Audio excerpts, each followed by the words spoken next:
jenaraal indha cadde ayaa kashifay sababta madaxweyne farmaajo uu uga tanaasulay doorasho qof iyo cod ah.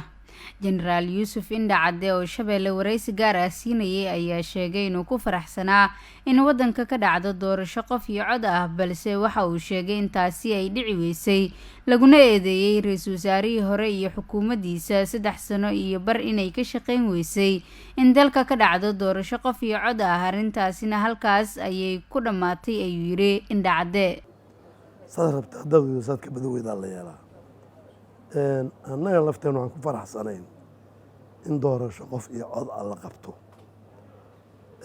taas haddee waxaaba lagu eedeeyey ra-iisul wasaarihii xilgudasho-aan lagu eedeeyey iyo xukuumaddii 3 sano ee bar shaqaynaysay. marka sheekadaas halkaasi ku dhammaatay markii ra-iisul wasaarihii iyo xukuumaddii ay ku waayeen xilgudasho la-aan ee mas-uuliyadda ay hayeen 3 sano ee bar wixii laga shaqaynayey halkaasi ku dhammaadeen, xilgudasho la-aantaasi ku dhammaadeen. marka in option kale la fiiriyo ayaa sax noqotay. madaxweynaha iyo madaxweyne goboleedyadu si ay u aqbaleenna waa si wanaagsan. baarlamaanku wuxuu ra-iisul wasaarihii xukuumaddii waxaan kala noqonnay kalsoonida maadaama ay xilkoodii guda waayeen. doorasho in la gaaro oo qof cod la gaarana xukuumadday shaqadeeda ahayd, ciddii wax gaarsiin la xukuumadday ahayd.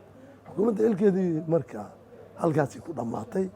sheekadaas ani aragtidayda waayo, sida la yiri saas waayo. anu xukuumaddaas cala khayre mana ammaanayo mana eedaynayo oo halkan uma imaan inaan dib u noqdo, inaan hore u socdaan rabaa. laakiin su-aashaadaan ka jawaabo horta hadal kalaan rabaa inaan meeshaa gashto.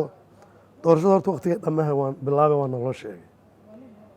madaxweynaha iyo dowlad goboleedyada stateka dowladda dhexe xibnaha ka ah waxaan ka codsanaynaa maalinta ku egtana inay noo sheegaan. horta waa inay out inay yeeshaan expire date, inay wax yeeshaan waayo iyo meel ku dhammaadaan waa inay yeeshaan.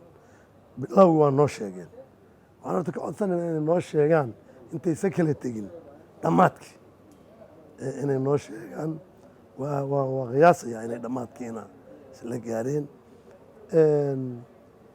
waxaan isleeyahay maadaama doorasho dadban la aadaa waa la samayn karaa haddii daacad laga wada yahay oo madaxweynaha ra-iisul wasaaraha cusub uu noqdo qof facaala oo xilkiisa guda kara oo yacni waqtiga yacni ka faa'iideysta hadduu noqdo waa aan maaragta isleeyahay. ra-iisul wasaaraha cusubna waan u hambalaynayaa. dastuurka way ku qoran tahay. waxa dastuurka ku qoraa waxaan ahayn waay wax la samaynaa oo xal oo arkay. annaguna aan aaminsannahay inay xalna tahay ayna ku saxan yihiin. dastuurkuna ayadii xadiis maaha. mar haddays ayadii xadiisayn waa laga wareegsan karaa. waxa dhammaystiran waa kitaabka ilaahay sunnada rasuulka. marka waa in maadaama saasaan ula jeedaa, maadaama waxaa laga hadlaysa dastuurkii wada ahayn aysan waafaqsanayn tanna in la caddeeyo. ugu dambeyn jenaraal yuusuf siyaad indha cadde ayaa ra-iisul wasaaraha cusub ee dalka ugu baaqay inuu sida ugu dhaqsiyaha badan kusoo dhiso xukuumaddiisa maadaama uusan waqti badan haysan.